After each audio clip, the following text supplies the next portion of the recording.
Qo'ying, yonib ketmaydimi dunyosi? O'zingiz uchun ham yashang. Dunyoga siz ham bir marta kelasiz-ku. Ahvolingizni qarang. Ko'rinishingizni qarang.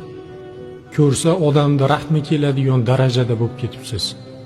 Hamma narsani ichingizga yutib, atrofingizdagi insonlar uchun yashab, u insonlarni ko'ngliga qarab, hamma narsani ichingizga yutaverganingiz bilanda bir kun to'lib tiqilib qoladi. O'shanda qiynalasiz, o'shanda kech bo'ladi. Hozir o'zingiz uchun ham yashashga harakat qiling. Rostdan bir kun kelib kech bo'ladi. Vaqtni orqaga qaytarishning ilojisi bo'lmaydi. Siz ming joningizni jabborga berib insonlar uchun harakat qilganingizda ular siz uchun harakat qilishmaydi. Ovora bo'lmang.